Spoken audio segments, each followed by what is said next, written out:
welcome everybody to another episode of The Final Yard here on the 5 Reasons Sports Network. I am your host, Louis Sung, and joining me is Eric Weideke, who is here I'm here to tell him that he should not have tempted fate in the pregame show, because look what happened. I told him, I tried to stop him, ladies and gentlemen. I tried to stop him. It didn't work out, unfortunately, but we'll get into everything that happened during the Miami Dolphins 30-15 victory over the Houston Texans. But before we do that, let me just go ahead and mention one more time that our sponsor for this show, as with all of our shows, is PrizePicks.com. PrizePicks.com is the revolutionary fantasy platform where you can pick up to 2, 3, or 4 different players, and now we can even go up to 6 different players across professional sports leagues. If that's the NFL, you can do that. If it's the NBA, you can do that. Major League Baseball, you can do the World Cup. You can do boxing. You can do lacrosse if you want to. All you have to do is choose the over or the under on those individual players' fantasy projections, individual stats, point projections. They'll give you freebie picks. They'll give you protected picks, like the one that I did extra today. If I bet $20, and if I don't win, and they'll give me the $20 back via promotional funds. So they are doing everything that they can to show you just how amazing they really are. They do really help out the common player, so just like me. So they have Taco Tuesday, Flex Friday, just name it. They've got it for you. Use the promo code 5, that's FIVE. They will match up to $100 on your initial deposit when you sign up. Again, that's promo code 5, FIVE, prizepicks.com. Go ahead over there, use that promo code, and start getting some monies today. All right, so let's just go ahead and address the elephant in the room here, okay? Teron Armstead went out of the game with a pectoral injury, is what we are being told. Brandon Shell went in, and immediately, and I mean immediately, things looked terrible. Tua gets sacked on 3 straight plays. Eventually, he gets benched for Skylar Thompson for his own sake. And just if you happen to be in the Miami Dolphins OnlyFins, then you would know that currently the initial thoughts regarding Teron Armstead are not good. There are going to be a lot of scans. There are going to be a lot of checking to see if the reports that they are hearing are going to be true or false. We are hoping, obviously, that things are false, but it's looking more and more like he did actually tear his pec, which means his season would be long time. He would definitely be over. No Teron Armstead for the rest of the year. And given that Brandon Shell is the backup left tackle right now, and because now Austin Jackson also re-injured his ankle, so that would mean your tackles would be Greg Little and Brandon Shell coming next week when you're facing off against the San Francisco 49ers, which is definitely not ideal. So we have a situation here, folks. It's not looking good. I'm sure the Dolphins can still string together enough wins to make it to the playoffs, but they're going to need a massive boost from somebody if they are going to be able to make this playoff matter. Yeah, I mean, the first thing that I will say is that I was shocked to see Austin Jackson replace Brandon Shell as a starter at right tackle to start. I really didn't think that they were going to touch the lineup because ideally, I mean, honestly, I guess my initial inclination, I didn't even know Jackson went down with the ankle injury. I hadn't seen that because my initial inclination was actually going to be to put Jackson at left tackle and move Shell back to right, and maybe Brandon Shell just looks a lot better at right tackle than left. But now you're in a really, really bad spot where you're looking at either Greg Little or Brandon Shell. Obviously, Liam is still hurt, so he's off the table there. This really does put a damper on a 15-point victory. I know all of us had predicted more than 15 for the victory, but obviously, Teron Armstead goes down, Brandon Shell takes over, and he is just plays some of the worst offensive line that I've seen in a long time. Just on play after play, getting beat consistently. It's right now I think the focus is just hope for the best in terms of the injury news, and then whatever adjustments need to be made. I don't know how you adjust without Armstead. I know we had talked about in the midseason review, we kind of hey, well, who's the most important player to the offense? Who can you afford to miss more, Tyreek Hill or Teron Armstead? And it sure seems like we're going to test the Teron Armstead route there. I mean, I'm pretty sure I said that Teron Armstead was the more important player compared to Tyreek, because again, as much as Tyreek is capable of doing, if you don't have Teron Armstead protecting Tua Tagovailoa, it's an instant. We literally said it during the pregame show. We were giving credit to the offensive line for doing what they were doing, and Teron Armstead was the main reason behind that. You lose him, and all of a sudden, this offensive line goes right back to looking like the worst offensive line in the NFL, and it's drastic, the difference between the two. So now what does Miami do? Well, obviously the hope is that their initial instinct was to put Brandon Shell in at left tackle, which tells me that coming next week, because I'm based on what we're hearing or initially, it doesn't look like Teron Armstead's going to be coming back anytime soon. But I guess his average every year is to play 10 games. So I guess we reached the 10 game limit with Teron Armstead. So with that said, that means Brandon Shell's likely going to be the left tackle moving forward. We are hoping that Brandon Shell will be able to look better than he did coming off the bench cold and on the wrong side of his offensive line, because up until this point, he's been playing right tackle. Now, I agree with you at this point. I think the best thing for the Miami Dolphins to do would be to go ahead and put Brandon Shell back to right tackle, where he was actually looking like a decent player, and then take your chances with Austin Jackson at left tackle. But now we don't even have Austin Jackson. So that's kind of a problem. So here's our next question. Do we move Liam Eichenberg to left tackle? Do we trust in Greg Little to get the job done? Because you got to remember who's coming up next. Nick Bosa is playing for the San Francisco 49ers. That is no slouch. That is not Jerry Hughes in the twilight of his career. That is somebody who will absolutely wreck Tua if he is not 100% on his game. Which, by the way, for everybody who was saying we needed to bench Tua, I admire the tenacity Tua had to stay in the game and try to clean up his mess, because I'm sure he will readily admit in the post-game conferences that things were not exactly firing on all cylinders, even when Armstead was in the game. There were some things they wanted to clean up, plenty of drops that didn't need to happen. So we can call it rust, lack of execution, whatever you want to call it. And it's pretty sad that we're talking about things like this after a 30-15 victory over the Texans. But I guess the reason we're upset is because we were all expecting at minimum 35-10 or something along those lines. And we couldn't even get that far. Once the second half started and Armstead was gone and Tua went down, it's like the entire team just went numb. It's like even the defense couldn't really get anything done up until that last play with Verone McKinley. And that's concerning, that the whole morale of the roster just fell off a bridge the moment Tua went out. And this is where this is one of my few critiques of Mike McDaniel. Anytime a starter goes down and it's next man up, it feels like Mike McDaniel's game plans are so hyper specific to the starter that day that he just can't adjust in game to somebody else being in that spot, because every single game plan he has it's almost like it's too focused in. It's too intricate for just any other player to step in there and do that job. Like Skylar Thompson, Mike McDaniel needs the week, for example, for Skylar Thompson to come in, and then he will tailor a game plan around Skylar Thompson. And if Skylar Thompson goes down, whoever's behind him just won't be able to run the offense because it's designed for Skylar. I just feel like if he could do a better job of making things a little bit easier, a little bit more one size fits all. I understand that's part of what makes him as great as he is. But there's also adjustments that have to be made to account for the skill set of, maybe another player coming in that's not at Tua's level or not at Teron Armstead's level. So I do feel. Let's be fair though, Eric. Eric, let's be fair though.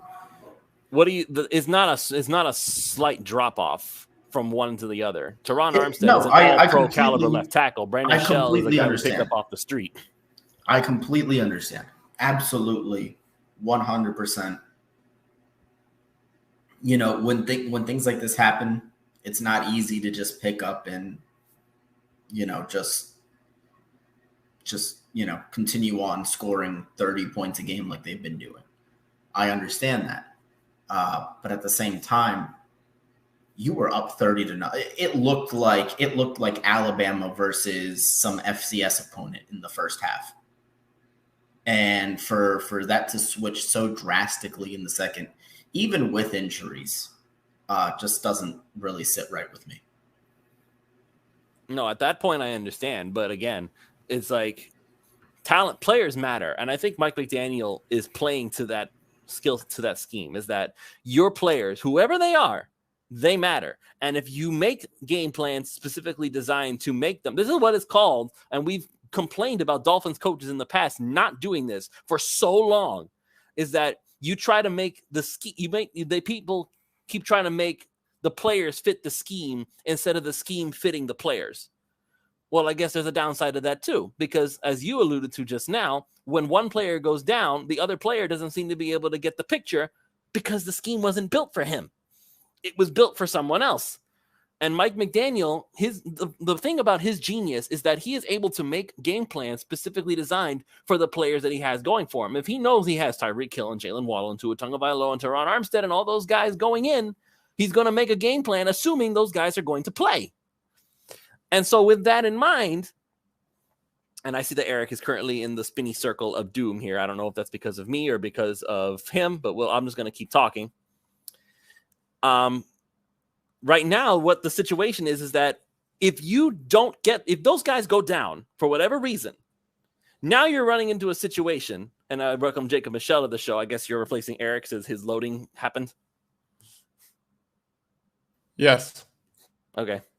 So anyway, as I was saying, what we've been alluding to was that with Tua Tagovailoa and with Teron Armstead and Tyreek Hill, like all those guys are designed to create that offense. Now, if you take one of those pieces away, then suddenly, the puzzle's not complete. I think of all the players that we could afford to lose, Tyreek would probably be one. That would be number one we could afford to lose because we still have wide receivers who can get the job done. Jalen Waddle's still there. River Craycraft obviously can get the job done. You also have Mike Gesicki, who's still out there making distractions as a good pace. Trent Sherfield's still there. So those guys know the offense. They can get the job done. Teron Armstead, though, it's hard to replace that and assume that everything is wonderful. Tua went down. Of course he's going to not look as good. This is the same thing that we said in the pregame show, is that once you lose your trenches, it's very, very difficult for your offense to function. And even though you can maybe look at Mike McDaniel saying, well, why can't he adjust to backups coming in? I mean, there's a reason those guys are starters and the other guys are backups. Teron Armstead is an all-pro caliber left tackle. Brandon Shell was not on a team until we pulled him off the scrap pile and said, we're out of bodies. You go out there and do your thing. And we happen to get lucky that he looked as good as he did. And so now, here we are in this situation. If we are going to expect Tua to continue his MVP caliber season, there's going to have to be some level of blocking. Because if you snap the ball and you've got three guys coming at you, which is exactly what happened the moment Armstead went out, your offense is not going to move. It's just not going to move. And Tua's going to hit the ground more often than not, and you better be prepared to hold your breath a lot because he's going to get hit. Because, again, it's not about getting next man up. At some point, you have to look at the players and be like, there's a massive drop-off there. Just like there was a massive drop-off between Tua to Teddy Bridgewater to Skylar Thompson, and it keeps going down from there. You can't get in much worse than that. And it showed because, yes, Skylar Thompson went in the game. Teddy Bridgewater has his knee injury, and Skylar Thompson went in, and to be perfectly frank, he looked terrible. He looked like a guy who the scheme was not built for. What is Skylar Thompson's game? I don't know what Skylar Thompson's game is. We may never know. It looked like we were going to find out what his game was with the Minnesota Vikings, and then he went down, Teddy Bridgewater went in, and now Teddy looks unprepared because it's not his scheme. It's not his scheme. So you can't have it both ways. That's what I'm saying here. If you want a coach who's going to get the most out of his players and create schemes designed on making them shine the brightest that they can, well, you better be prepared for when the players that go in to replace them don't look nearly as good because that scheme was not designed for what they do best.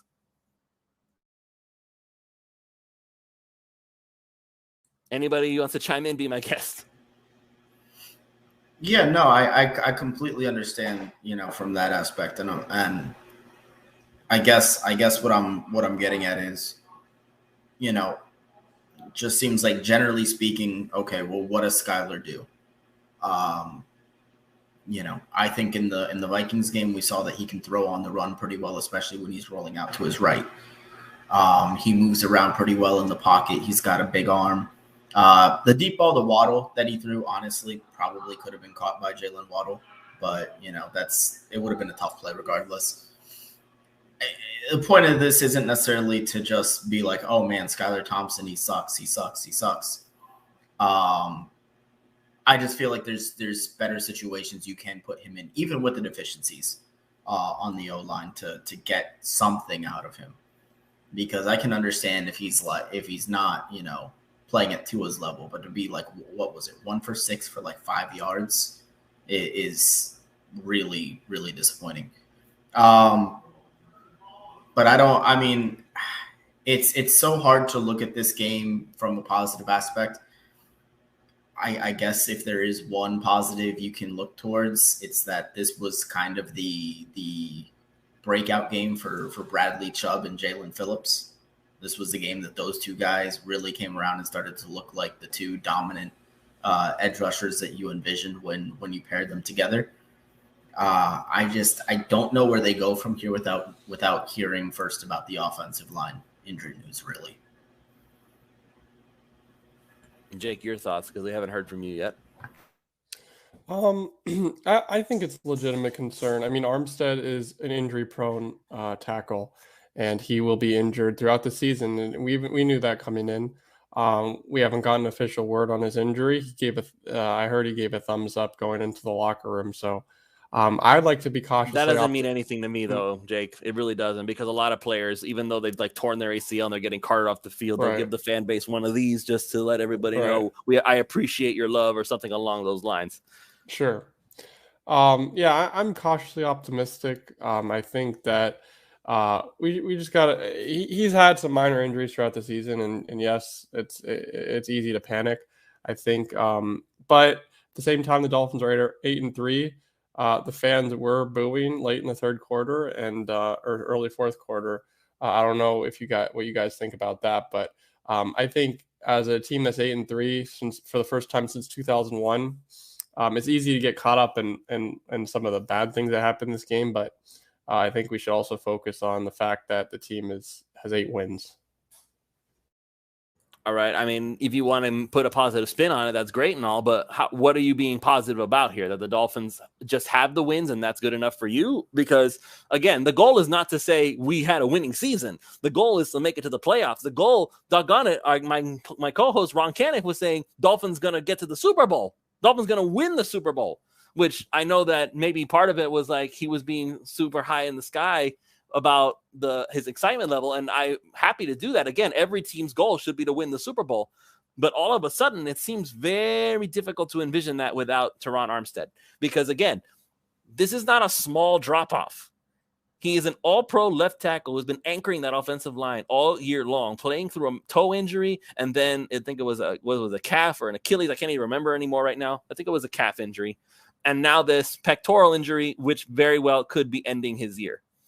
If that's the case, how in the world do you make up for that? And I see a lot of comments coming in that it's on player preparation, next man up. Yes, next man up. Next man up sounds great in theory. But again, that's if you are picking a bunch of players who fit a scheme rather than trying to tailor make a scheme every single week designed on who the players are that you have in your arsenal. That is what Mike McDaniel's strength is, but it can, just like anything else, that can also be his main weakness. If you have a guy who is built to do this thing and the next guy behind him is not nearly as good at doing that thing as that particular player, then you're going to have problems. You're going to have problems. And so, again, do you want to coach? Then I'll ask this legitimately, because I want to know what your thoughts are. Do you want a coach who will design a scheme based on the players he has? Or do you want a coach who has a scheme and says, I want you guys to do this, and I don't care what everybody else is good at? Yeah, no, I completely understand what you're saying. I guess where I don't necessarily think it has to be that rigid of a binary where it's like a guy is absolutely all of one or he's absolutely all of the other. I guess what I'm asking for is I just wish that some of those adjustments could be made in the course of a game rather than needing an entire week for that preparation to make those adjustments kind of in game, because you know the players that you have on your roster. I know Mike McDaniel can evaluate talent. I know he can because he pointed out, hey, let's go get Trent Sherfield. Hey, let's go get Jeff Wilson Jr. I know he can see talent and he understands what these guys are good at from that perspective. So I would just like to see some adjustments made in game that kind of reflects that. But as far as booing the team in the fourth quarter, that's kind of weak. You're up by 15 points, even though it's not looking great. Like, let's remember where we were, 5, 6, 7 years ago. Eric, that's exactly the point, though. That's exactly the point, is that we've been watching this Dolphins team all year, and we've gotten used to the team being better.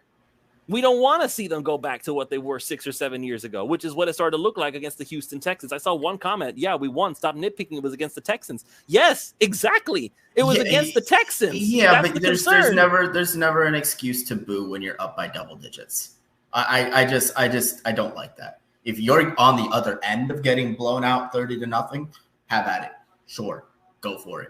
But you're still up multiple scores. Like, I don't understand. I mean, do what you want. You paid for the seats. I understand it's a fan's right to boo or cheer as they please. I'm not going to sit here and be, the fan police.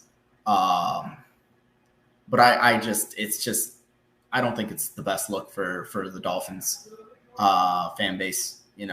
We're not spoiled. This isn't like I said, this is their first year of being good. Don't turn into the Patriots fans. All right, let's not do that.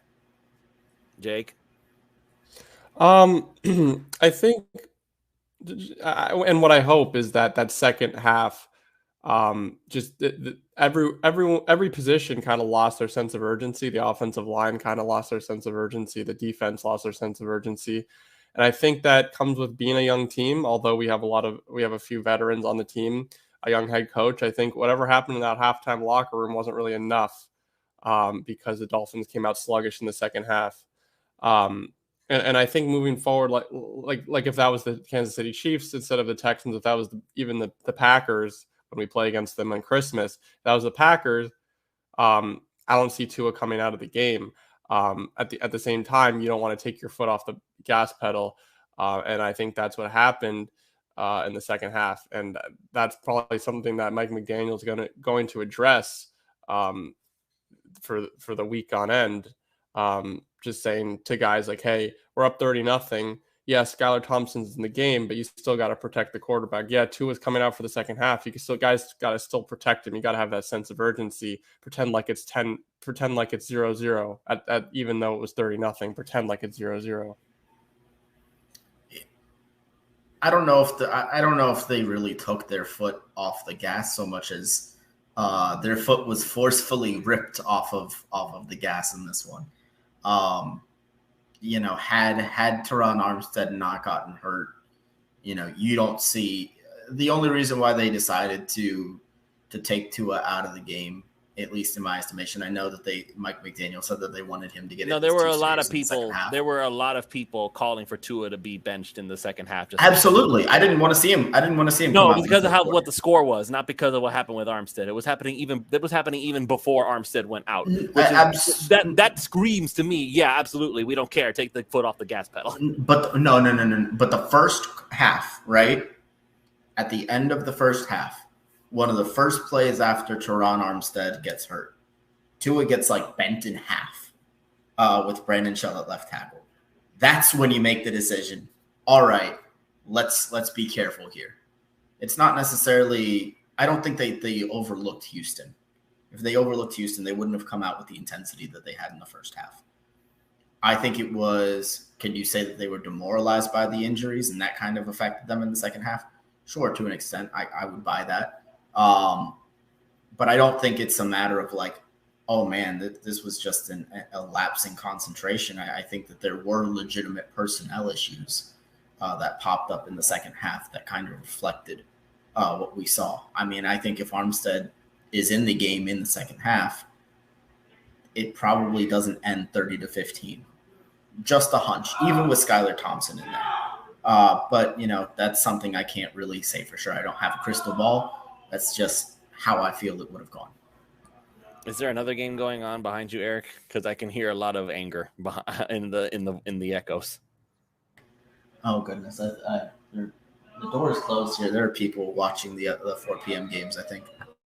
Well, I mean, I see the Jacksonville Jaguars are about to try to go for 2 and win the game against the Ravens. So, which, by the way, that would definitely help the Miami Dolphins out a lot because currently Baltimore is 7-3, Jacksonville's 3-7. So there's a massive difference there.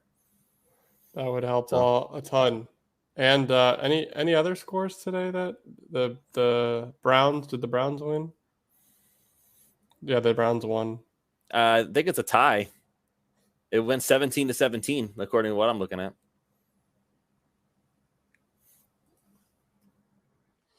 Anyways, yeah, I just, I might have to disagree with the point that the Browns won. Yeah, I might have to disagree with the point that the injuries demoralize them. I think the Dolphins they're kind of new to the whole blowing teams out thing, and they're not used to it. So, Luis, let me know if you disagree with me here, but maybe the Dolphins just don't know how to blow teams out through 4 quarters of football.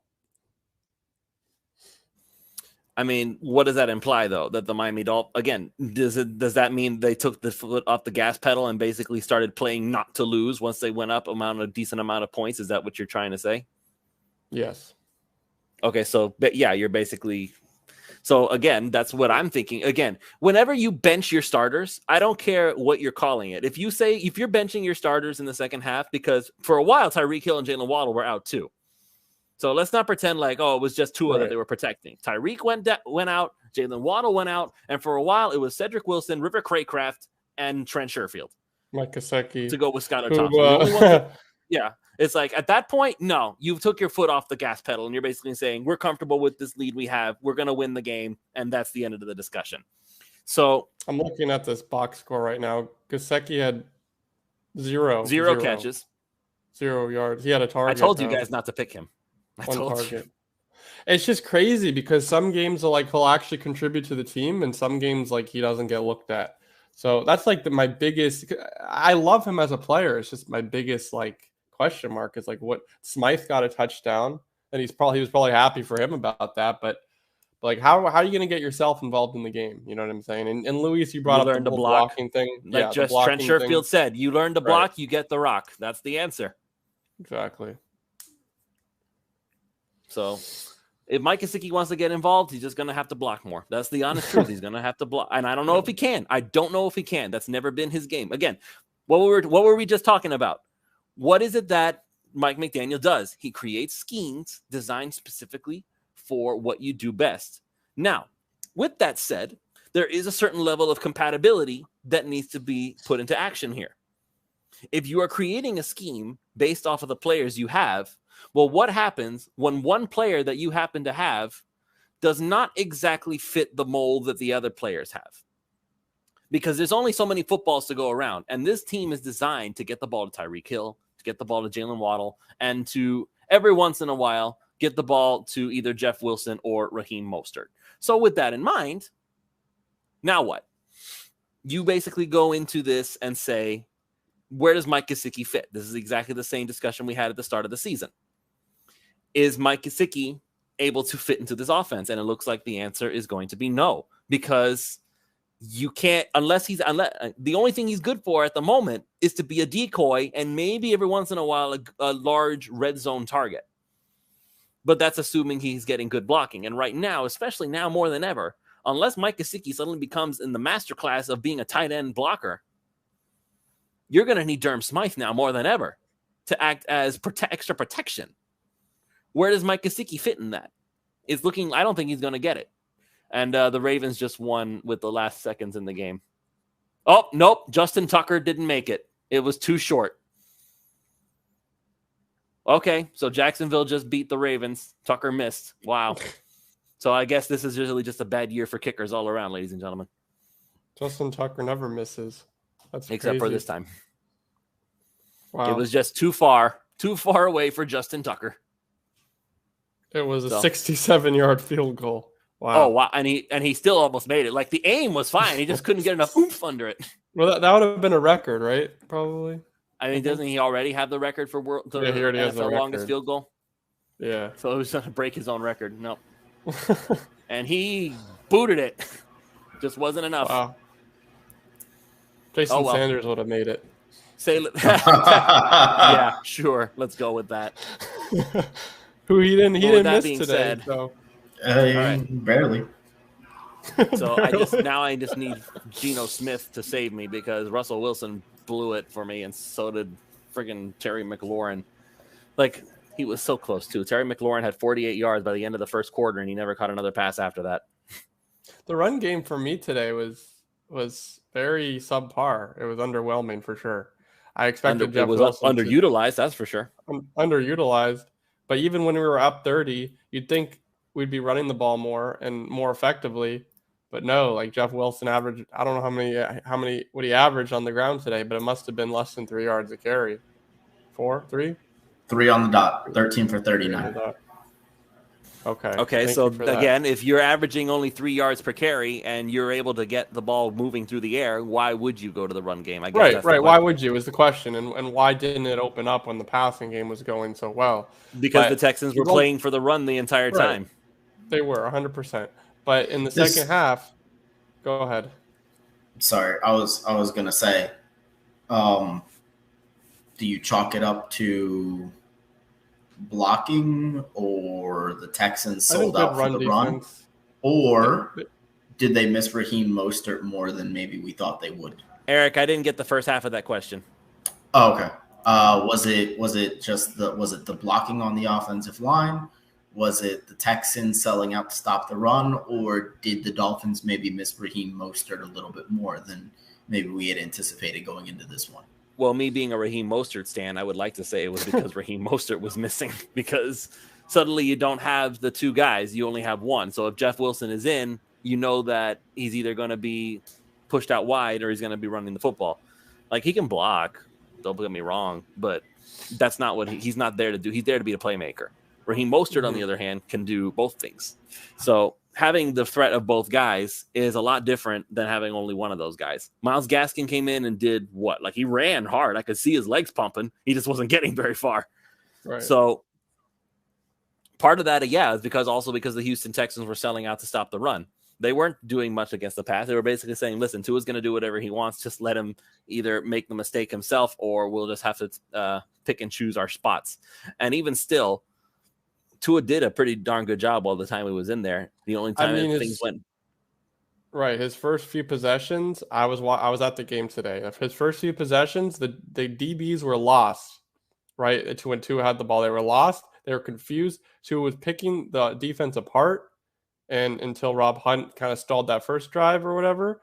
But I mean, it was unfair. That's how I described it in the first half of the game for the offense. It was unfair. The Texans simply couldn't guard Jalen Waddle or Tyreek Hill, and they seemed lost. They seemed really lost out there. So, I mean, they did their job in the first half. They came off the bye, and there's always the question that whether the team is going to pick up where they left off, and they did pick up where they left off for the most part in the first half.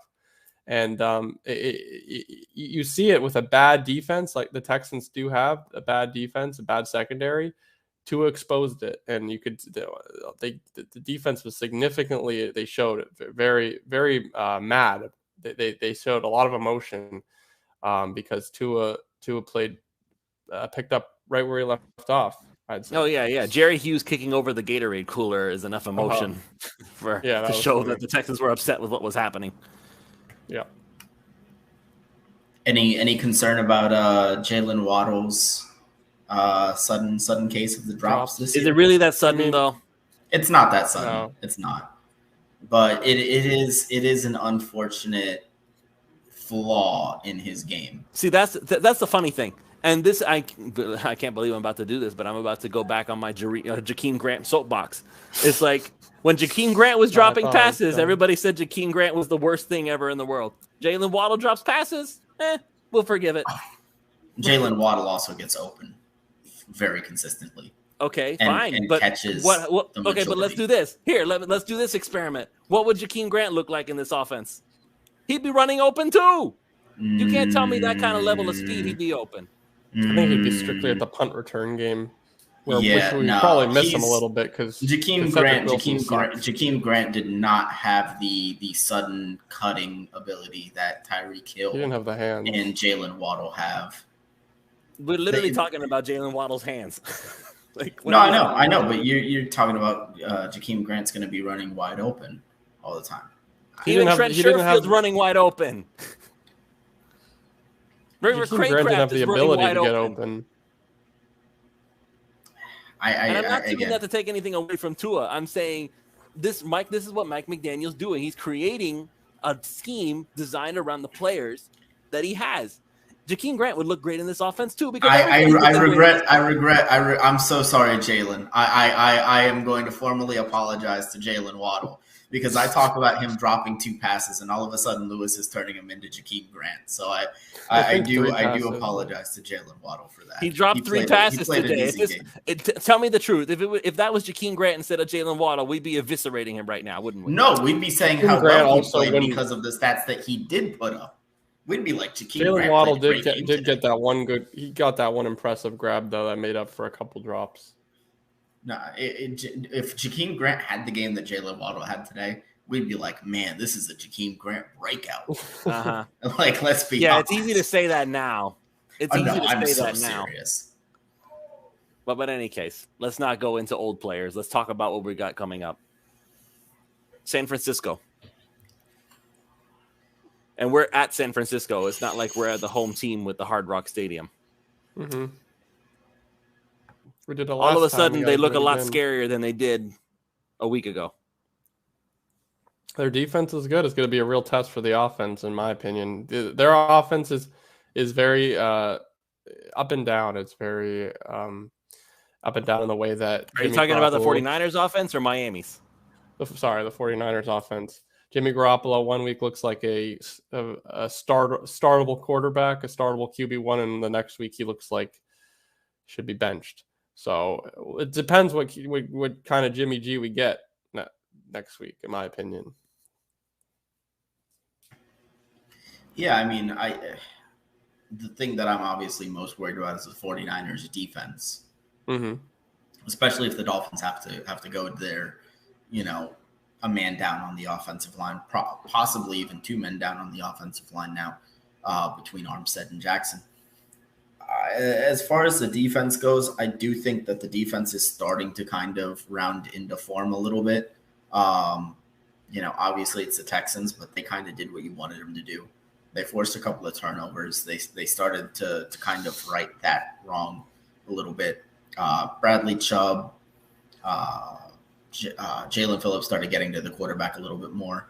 They did a good job of pretty much shutting down Dameon Pierce. And the Dolphins' handling of the run game on defense against San Francisco is going to be extremely it's going to be extremely interesting to see, because I know the fact that the Niners don't necessarily run a traditional run game much like the Dolphins don't. So what they're seeing from Houston is what they saw the last few weeks from Houston with Dameon Pierce and Cleveland with Nick Chubb is going to be vastly different than what Elijah Mitchell and Christian McCaffrey are bringing.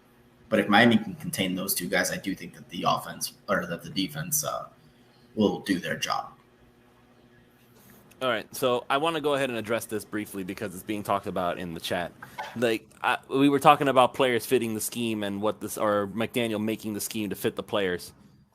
Tyreek Hill has not shown even the slightest sign that he's frustrated about his lack of touchdowns. And as far as touches, he gets at least 6 catches per game. He's literally on a record-breaking statistical year. So I'm not really all that concerned about Tyreek Hill starting to become a personality problem or anything along those lines. He got paid. They're winning. He's looking good as an individual. Tyreek Hill would have nothing bad to say about this game. He's exactly he's been hyping up Tua since the day he got here, and he's being every proven single right. win. He seems to be more and more energetic. I don't see him really. I just don't see it. I mean, if the team were to go into a slump for the last third of the season, maybe he could get vocal about it. But the way it's been going on right now, Tyreek Hill is happy. He's got, like Louis said, he's got his money. He's getting his volume. Nothing. You couldn't really ask for much more for Tyreek. Yeah, I'm not concerned even a little bit about Tyreek Hill. Again, even when they were losing, Tyreek Hill did not suddenly become, this team sucks. I need to go and find a way to get everybody up on their tails because they're sucking up a storm and I'm the only one doing it. None of that stuff happened. Like, I know that there's this perceived notion that Tyreek Hill is a selfish player because he was getting frustrated, apparently, with Kansas City and Patrick Mahomes. Again, keep this in mind. Tyreek is now a very rich man, so he has very few things to complain about on that front. And it turns out that he may very well have been correct and that his career is actually doing better with Tua than it was with Patrick Mahomes. Patrick Mahomes plays backyard football. Let's be real about this. He can run around and he can stay in the pocket for 15, 20 seconds, order a pizza, and he can find some guy flying down the field, getting open just because he just happens to see the guy running towards him and he gets the ball there. That's the magic of Patrick Mahomes. Good for him. But that's not exactly a game plan per se. That's more just, here, you run this, like when you were kids and you would draw the routes on the guy's back. You run this way, and then you run this way, and then I'll get the ball to you on this one play, okay? Because that's who I'm going to throw it to ahead of time. Like, that's kind of what it looks like when Patrick Mahomes. I know that he's better than that. I'm very, very harshly saying what his game actually is. But I don't know if you guys saw that cartoon, what's it called, Gridiron or whatever? Oh, yeah. Where it's like a parody of all the football players and the MVP race. And Mahomes is just literally pushing buttons and he's getting ahead of everybody else. That's kind of what it looks like with Patrick Mahomes. So, yeah, for Tyreek, it's like now there's an actual offensive plan here. It's like you are the plan here and you're going to do this here and you're going to get this done here. So maybe Tyreek appreciates a little structure. I don't know. With Patrick Mahomes, there is no structure. With Mahomes, it's just get open. I'll find you. So, anyway, that being said, can the Miami Dolphins still get this job done? Do you think they can do it, guys? Do you think they can still, forget the number one seed? Because I see some people saying number one seed. But at this point, do you think Miami can still win the division? Because it's still very much a winnable division. Miami is now sitting in first place again after the win against the Texans because we have the one-on-one against Buffalo. I mean, it really hinges a lot on Teron Armstead's condition. If he's out for the season, I don't think that they can surpass Buffalo for the one seed, unfortunately.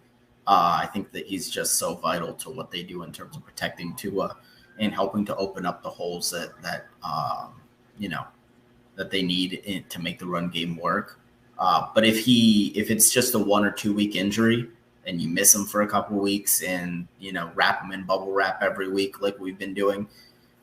Who are we referring to? Armstead? Yeah, Armstead. Okay, well, Mike McDaniel just said at the podium that he doesn't have an up, and he added it wasn't a situation where he could have remained if it were a closer game. He was going to leave regardless. So it wasn't one of those, he can play through it things. Well, that doesn't sound great. But regardless, like I said, if it's a 1 or 2 week injury, you wrap him in bubble wrap the rest of the season, I think you'd be okay. If he's out for the rest of the year, then I don't think you can overtake Buffalo for the AFC East crown. I think you're looking at a wild card. Jake? Yeah, I'd probably have to agree with that. What Mike McDaniel said at the podium didn't sound very good, I would say. The fact that he wouldn't have been able to come back regardless. It's going to really depend on how the offense and defense, if they could sustain what they've been doing. I mean, the Dolphins are on a 5-game win streak right now. I mean, that's incredible. It's a high feeling. Jalen Waddle's probably saying fins for the win again and again and again. So if the Dolphins do lose a couple games in a row, worst comes to worst, it's going to be interesting to see how they overcome that adversity. And their eventual games between Buffalo, I mean, the Jets are looking very up and down right now. The Jets still have a really good defense. The Packers are still really good on offense. You got teams that are going to put up a fight against us in the last third of this season, even the 49ers like next week. So it's going to be interesting to see how the Dolphins adjust and how Mike McDaniel leads this team as the season comes to an end. I have one more question before we call it here. Sure. And I want you to think carefully about this. If the offense takes a step back because Armstead is gone, do we remove Tua from the MVP conversation?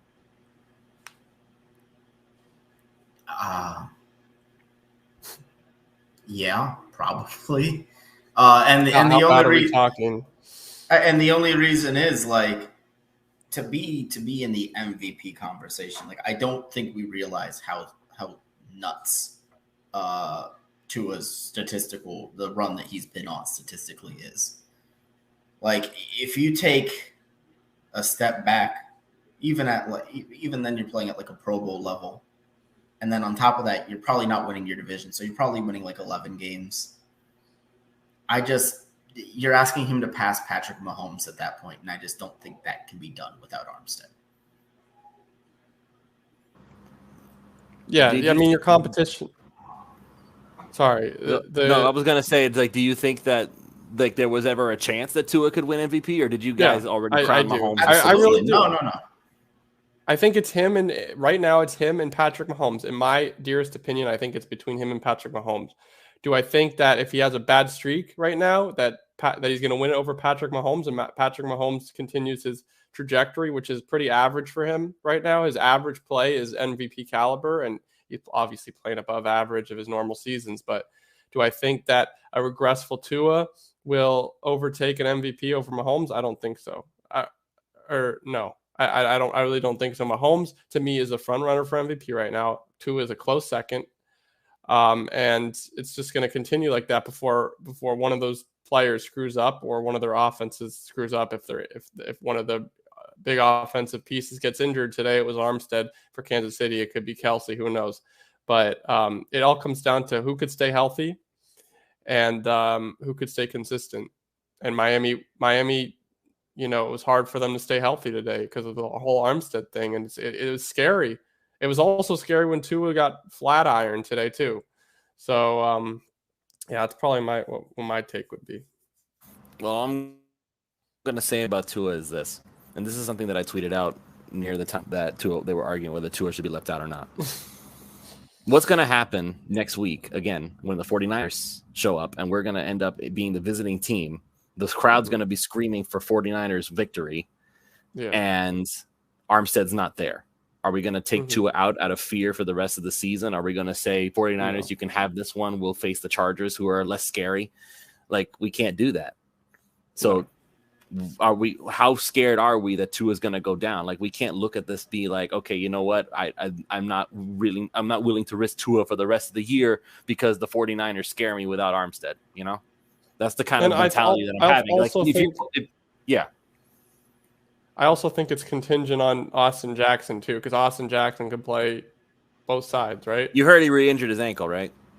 Yeah, I did hear about that, but so it seems Greg. I don't know. Like, it could be less harmful than Armstead's injury. He could be back next week, right? Listen, as far as how did Austin Jackson even play good today? Nobody's better than whatever we got. No. You needed to stop it at no. You needed to stop at no, Jake. Austin Jackson is not good. He's not good. He's not going to be good at right tackle. He's not good at left tackle. He's not good. I'd rather have Greg Little and Brandon Shell at this point. Like, I would not rather have Brandon Shell. I would have put Shell at right tackle and put Greg Little at left tackle. So, okay. I don't think you take Tua out because you're afraid that he's going to get hurt. Let's also remember a little bit about who Tua is. Like, he's very good evading pass rushers in the pocket. He's got one of the quickest time to throws in the league. Not necessarily because he has to, because he's got a bunch of pressure, but because guys get open that quickly in this offense. I think Mike McDaniel, you give him a week, he will design a game plan that gets the ball out of Tua's hands quickly and doesn't negate the 49ers pass rush, but I don't think it'll be this huge, terrible, Tua's getting sacked 6 times thing. Even when the Dolphins' offensive line was awful last year, Tua wasn't sacked at a high rate because of the fact that he was good at getting the ball out quickly, because of the fact that he can evade the pass rush in the pocket. He's very good at that. Even when you're looking at like pass rush win rate allowed versus sack rate, the Dolphins are always really bad in terms of the blocking, but the sack numbers are low. That's because of what Tua does. So I don't necessarily think that it'll be as big of an issue as we saw today, where he's getting sacked almost every drop back without Teron Armstead. But it is a concern. Of course it's a concern. But you don't bench Tua for no reason. Okay. All right. I think we're going to go ahead and call it here. We've talked about pretty much everything that we're concerned about. We'll see what happens when the San Francisco 49ers, when we head up there to go and play them. I have my concerns, folks. I have my concerns. I'm just hoping that that this is not just a result of Tua having incredible blocking. I'm hoping that this is just Tua being Tua and that he's really just as good as he's been advertised to be at this point. So if he is, and I understand that every player needs to have blocking, but if he is, he should still be able to at least get a few points against San Francisco. This should not be like the worst thing that we've ever seen, and hopefully it won't be. So with that said, let's go ahead and thank one more time before we go our sponsors, PrizePicks.com. So you can go over there and use the promo code 5. That's FIVE. They will match up to $100 on your initial deposit when you sign up. Today, they also had a special promotion going on, a protected pick, where basically if you bet $20, they will go ahead and give you the $20 back if you end up losing like I did. And so you can go ahead and take advantage of the fact that these guys actively seem like they actually want you to win, which is very, very refreshing given the usual mindset of betting websites. So go ahead, use that promo code 5. That's FIVE. They will match up to $100 on your initial deposit. No rollover necessary. You don't have to bet it through. Put in $100. You get $100 added onto that. So basically $200 to play with. 100 from you, 100 from them. All right, with that all said and done, we're going to have more content for you coming up real soon. We're going to have Pulsafins Nation with my show, me and Ron, Tuesday at 7 p.m. We also have more stuff. We're going to have the Extra Yard with Alex Dono and Troy Stratford coming up as well. We're going to have all sorts of really awesome stuff throughout the week as the Miami Dolphins face the San Francisco 49ers. So everybody just stay tuned for that. We're going to have lots of stuff for you, and we will keep you updated with all the latest Dolphins news. As always, best Miami Dolphins content on the internet. We will see you all next time.